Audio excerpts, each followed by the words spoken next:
Hey, what's going on, Ram fans? Got a pregame pulse here for you. A few hours before the Rams play the Saints in New Orleans. What's going on, Paul?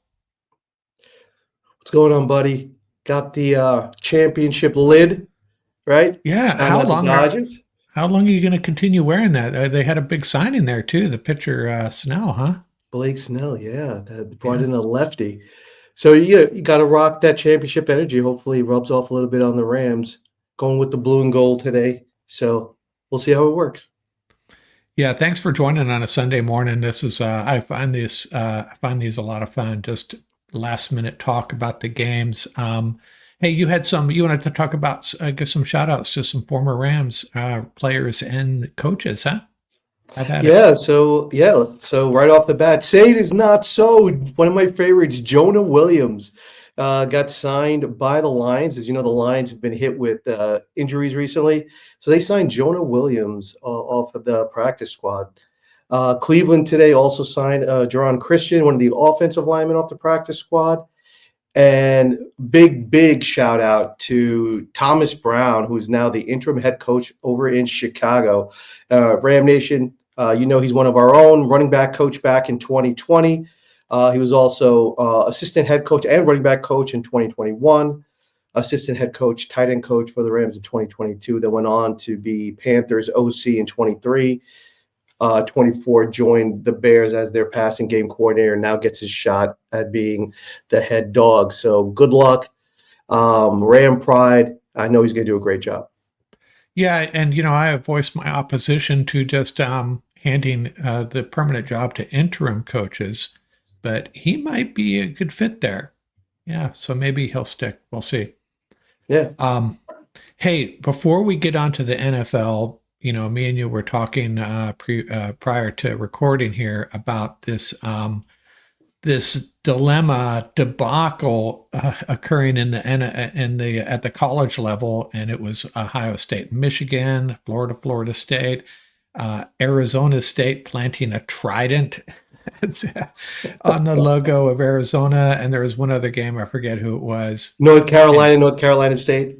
yeah, and I don't know what's going on here, but this used to happen very rarely. And so my opinion on this is, now we talked, and you seem to think the coaches are well aware that this is going to happen or potentially happen. And to me, it's like, okay, there's going to be a fight. If you're going to pull that stunt, hey, someone said on Twitter, hey, if you win, and you don't want us planting a flag at midfield, then don't beat us or don't allow us to beat you, which is just a bunch of crock as far as I'm concerned. You're just asking for a fight. There's no way around it. There's going to be a fight. So why are you doing it? Just walk off the field, shake some hands, walk off the field, get on the airplane and go home. I kind of sense you agree with me on that, Paul. Yeah, I'm all in with you on that one. I mean, we also saw it at one of the college games. I won't say the names of the teams, but where the captains refused to shake hands right before the coin toss. So I think across the board, and we've talked about it on the round table, right? When I said the reason I like King Cup is he celebrates when the confetti's falling. So, I mean, this just goes in line with that. What are you really celebrating? It's a big win. Enjoy it with your team. And that's what gets lost in all this. So all the talk about these coaches and talking about team, you look at the picture you're showing. We cited what, 4 or 5 different games during rivalry week. You got to, I mean, enjoy the rivalry. They're pushing you to be better. I mean, all this, hot dog, showboating nonsense. It's worthless. What are you really playing for at this Yeah. point? Think about that.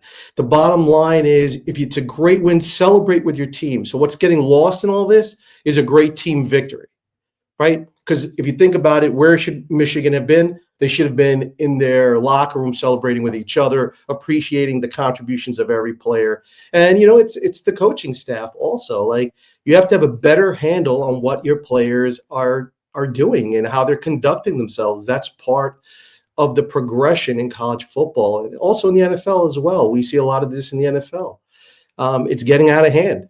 And something like you said, it's, the fights, the melees at the end of the games. It's such a bad look. And And, it really taints a great game. Yeah, my last word on that is I have to put a little bit of it on Ryan Day. I don't know if you saw his quotes before the game. I don't have it in front of me, but it was basically comparing it to war and the winner gets to plunder and all this nonsense. I think he came in obviously overconfident and Right. uh, and it kind of bit him. But I don't know. I just really appreciate. One of the things I enjoy watching NFL games is after the game. Typically, the teams get together. A lot of these guys played college football together. A lot of them have played on teams previously together. And there's more of a fraternity, I think, at the NFL level, which is a good thing. And I actually enjoy. After a Rams loss, even I kind of get a kick at watching how the players interact after the game. Sometimes you only get 20 seconds of it, but I find it interesting. And I agree. The exchanging of jerseys. I love that, right? When they start yeah, signing cleats for charities. I mean, right, that's fantastic stuff. I agree with you. That's a great point. yeah. So enough of that. And I assume the NCAA is going to come down with some new rules about this, as they should. It's unfortunate that they have to. It's just silliness. Um, hey, let's talk about the NFC before we get to the Rams. It could be a big day for the Rams, but we shouldn't get too excited. If the favorites win today, by my math, Arizona would be in first place with ahead of the Rams, and Seattle would be behind the Rams. 1, 2, 3. Arizona, the Rams, Seattle, all with 6-6 records. If the favorites win, and San Francisco would be 5-7. And then every week it's going to change because then the Rams have to play the Bills.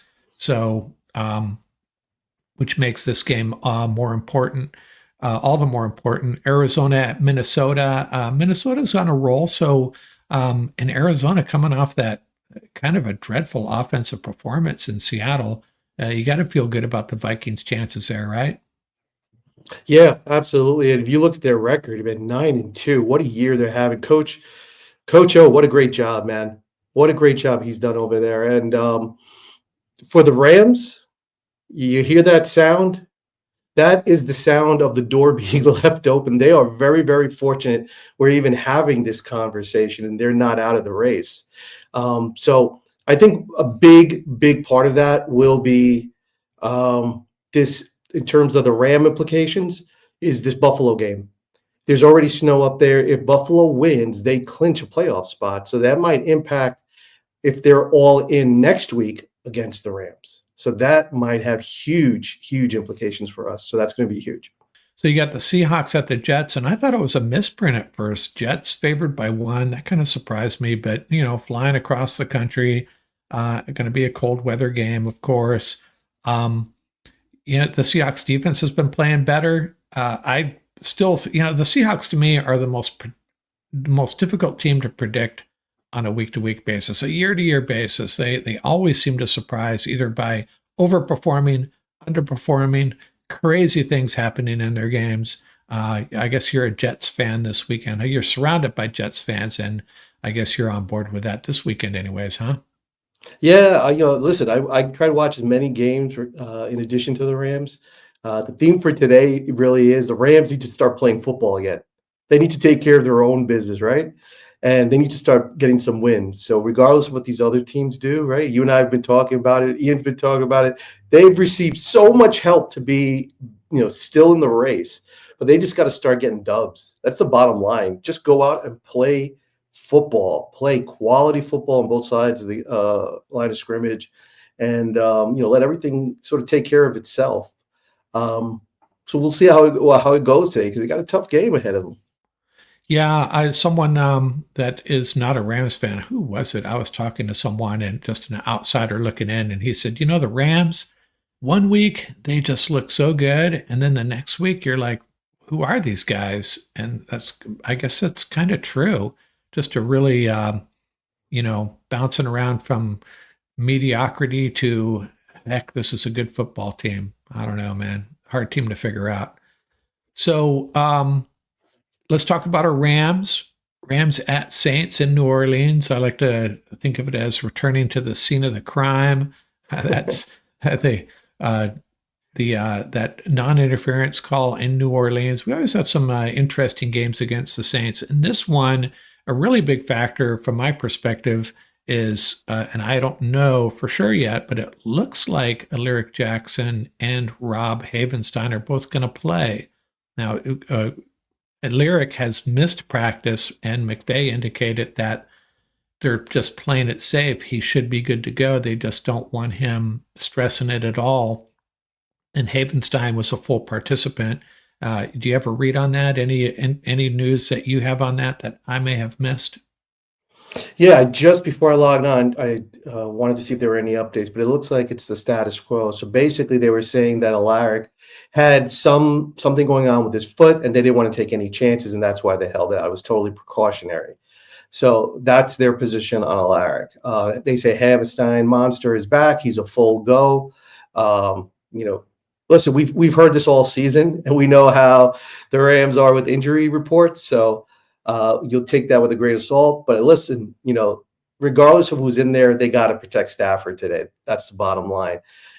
He's one of the keys to victory. He's going to be his efficient, deadly self out there. I think he's going to put up some great numbers today. And I also think the Rams have to, and this is going to be a really important thing moving forward. In these type of games, when you're playing a team that has like a star player or like a central focus on offense, how the Rams can put the clamps on that player. That's really going to be the theme for this game. So how the Rams handle Kamara is really going to decide this game. It's the bottom line. And it's an interesting sort of offense when you look at Carr. I've always said that you defend Carr the way you defend Jared Goff. Make them throw the ball downfield. They love to check it down when they get pressure. Take away that first read, that second read, and make them throw it downfield. That's what I always feel like is the best way that you attack those two type of quarterbacks. So, and then of course the physicality of Hill, him and just making sure he doesn't get out in space and getting that opportunity to show off, his skill set. So I think of the Rams, how they basically attack that trio today is really going to decide the game. Basically, I think the Rams can put up some points. I mean, it's a physical defense they're playing, but I think they're good enough on offense, and they have to start playing up to that potential. I know that we keep hearing about the O-line. The bottom line is at some point you just got to go out and play football. You have to go out and play 60 minutes of football. Yeah, and I'm still rolling with my earlier sentiment that I shared on the roundtable. Ian, you and I have all been saying, run the ball, run the ball, run the ball. I've thrown in the towel on that. The Rams are going to toss the ball around today, especially if their two tackles play. And it is what it is. And I just have a sense that maybe this is the game, Blake Corum gets 10 or 15 carries, just maybe. Oh, interesting. But yeah, who knows? I mean, with the fumbles at some point, Sean McVay is going to say, you know what, Kyron, we just can't risk it as much anymore. We're going to reduce your carries and see what Blake Corum can do. I could be entirely wrong. Who knows? But I'd love to see it as much as I like Kyron. Those fumbles have really cost us, especially the Green Bay game. That was devastating. That's a game that we might have won if he hadn't fumbled in Packers territory there. So that was... Yeah. What might be interesting today, I saw it at the end of the last game, and when they threw that touchdown to Kupp, a lot of the scuttlebutt has been that everybody's familiar with this offense, everybody's too familiar with this offense now, and there's not enough diversity, and you got to throw a wrinkle in every now and then. I think what would be a really nice wrinkle would be to I know that they love those compressed sets, is to really maybe start spreading it out, maybe throwing it downfield, hitting them with those three verts. These wide receivers, you got Kupp, you got Puka, and they have a lot of size in that wide receiver room. So these guys get inside leverage, man, and they just run it downfield. You don't even have to throw that traditional bomb, man. Did you see that strike that Stafford threw? I mean, that's he'll put it right on the numbers. So, and it will lighten up the box too for the Rams. So that might be a nice wrinkle that we see today. Guys getting motioned out wide a little bit more, maybe spreading it out a little bit more. But we'll see. Might be a nice, interesting wrinkle, and perfect timing for it today too. Yeah, it'd be nice to see some variety. And even Tutu. I know you're not the biggest Tutu booster, but you noticed in the announcers noted in the game when they ran him out there versus Quinyon Mitchell. Mitchell had a Backed lot off of the ball. respect. Yeah, had a Yeah. lot of respect for his speed and some jet sweeps. Hey, I meant to mention this on the roundtable. The Rams ran a draw play last week, which we haven't seen. Didn't go anywhere, but there's some variety there. For they got to try. They got to inject some variety into this offense, and I'm just not convinced they're going to do it though. But we'll see. Are you excited about Big Rig Higgs back? Yeah, and I guess he's not going. I don't think he's going to be active. Not today, no. But and I was thinking I haven't looked at the schedule with his. If he's 100%, they're going to roll him out there. But I don't know if the SoFi turf next week is the best place to bring him back either. We'll see. But yeah, and there's probably going to be a roster move coming, and I feel bad for these tight ends, the three tight ends we have, especially Hunter Long. He has not been given an opportunity for whatever reason. And I don't know if they can move on from Colby Parkinson. I don't know what the cap hit would be for a free agent like that. But I have a feeling one of them's going to go, and it's not going to be Davis Allen. So yeah, kind of sad. Maybe they can move one of them. Maybe they can sneak one of them onto the practice squad. We'll see. Or it wouldn't be Colby. It'd probably be Hunter Long. Yeah, I'm with you. I love the way Hunter Long has been playing, man. He's been throwing the body around. He's been, you know, he's never really had a full shot at the Oh, position. yeah. So it's going to be, you're right. That's going to be a tough one if he's the one that's the odd man out. You're absolutely right on that one. Yeah, and we don't know what goes on in practice in the tight end rooms, and all that. So it's easy for us to we're just guessing. We're just guessing. We see, 6 or 7 snaps from our tight ends in action doing something significant. So, not trying to act like we really have the pulse of what's going on in the Rams tight end room, but just what we do know, from what I do know, that's how I feel about it. Okay, Paul, we'll let you go. Hopefully you can join for the post-game reaction. I'll dial in. I'm going to dial in my son who's at the game. There you go. We'll see where he's at when we get started up. I don't know if he'll join, but I'll invite him, and hopefully I'm sure Ian can join as well. So have a look. Be looking out for that, everybody. Our post-game reaction, hopefully celebrating the Rams' 6th win of the season to get back to 500. Okay, All Paul. right. Ram Nation, rapid reactions after the game. Okay. Enjoy the game, Paul. Out here from Rams Up.